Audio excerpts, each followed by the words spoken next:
Hello, internet fans, and welcome to 3B Video. I'm your host, Rotten Roger DeMarco, and today we're going to be talking about my top 5 1988 horror films.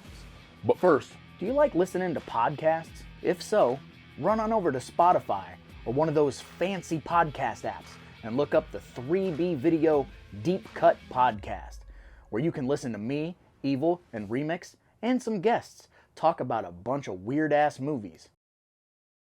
Yeah, you cut me too deep. I think I'm dying here, man. Welcome to the 3B Video Deep Cut Podcast. Watch a few movies, take a few notes. It was fun.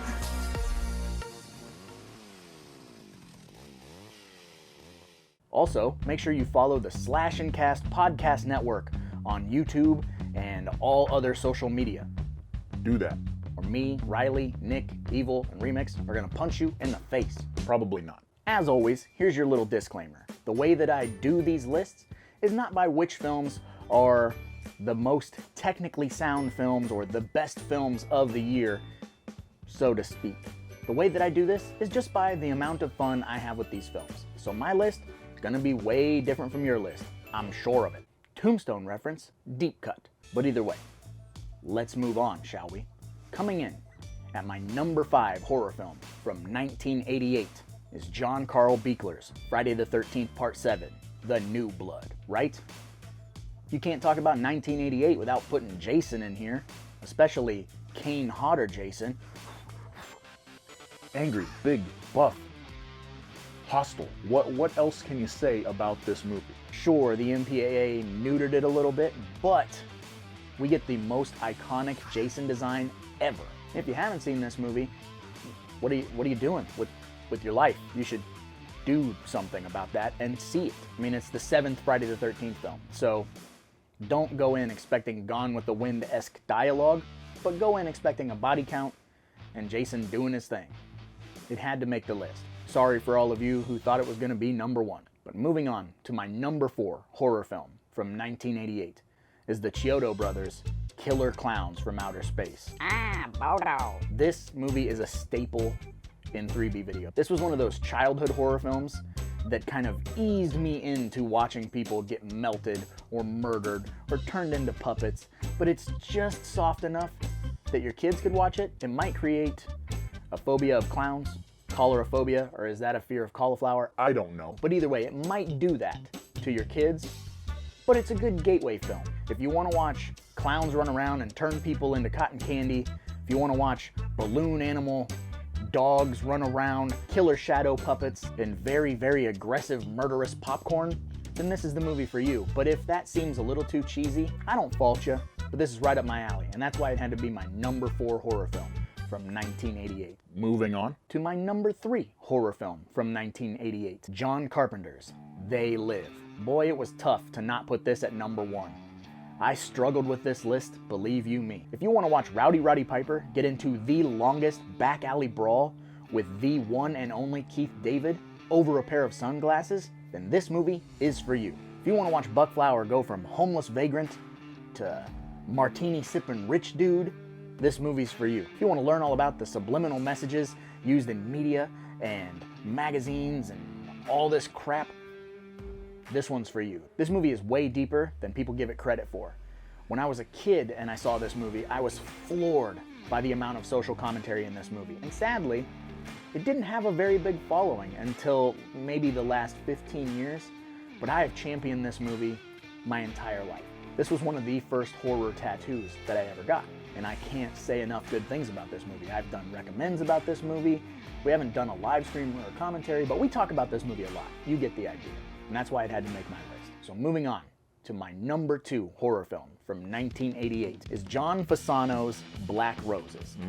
Let's get metal. I reviewed this movie, so you can watch that review one of these corners. Here's some questions for you. Do you like metal? Fuck yeah, you do. Do you like monsters? Yes, you do. Do you like an abundance of titties? Then this movie is for you. It's everything you could possibly want. A group of demons disguise themselves as a rock band, and they go on tour from city to city, and they take over these small towns by corrupting the youth, turning them into demons, or maybe just bad kids. It's not really clear. Either way, all that matters is metal, titties, demons. That's it. That's all you need to know. You want to see this movie? You do. I know you do. It's one of those movies that slipped past my radar for years and years and years. And then when I finally saw it, I was like, why have I gone so many years of my life without knowing about this movie? So I had to tell you guys about it, because if you're not going to hear it from me, who are you going to hear it from? The crackhead on the corner? I'd rather you come to me. It's safe here with Daddy. And that's why this movie had to make my list. But moving on to my number one horror film from 1988. Drum roll, please. Chuck Russell's The Blob. Fuck yeah. If you're a longtime subscriber to this channel, this probably doesn't come as a shock to you. I love this movie. I gush about this movie every single chance I get. I cannot stop talking about The Blob. This movie holds a very near and dear spot in my heart. It's my go-to movie whenever I'm sad. It's my go-to movie whenever I'm happy. Needless to say, I watch this movie a lot. Some of the best practical effects you'll ever see, very likable characters, plus sort of a kid lead-esque co-lead. And that's one of my favorite things in horror movies, is when a kid is in peril but somehow makes it out. But Spoiler alert, some kids don't make it out of this movie alive. this is one of those rare occasions where I think that a remake completely outshines an original and has a very devoted fan base to it. If you haven't seen this movie, please do yourself a favor. Open up another window, order the Scream Factory Special Edition. They're not sponsors of ours yet. Who cares where you get this movie? Just get this movie and see this movie. And then come back and say, Roger, that movie fucking kicks ass. Or come back and tell me, Roger, that movie sucked. and I'll go, I'm sorry you feel that way. I don't know what you want from me. This is my list. But there you have it, my top 5 horror films from 1988. The toughest year in horror history to whittle down 5 films. I could do a top 100 of 1988 and it would still be a pain in my ass. That's why it's taken me so long to get to this list, because I would write out a list, I would look at it, I would think about it for a day, I'd come back, I'd scratch shit out, and I'd go, no, this movie. And then I would think about it for a day, and then I would come back and go, no, this movie.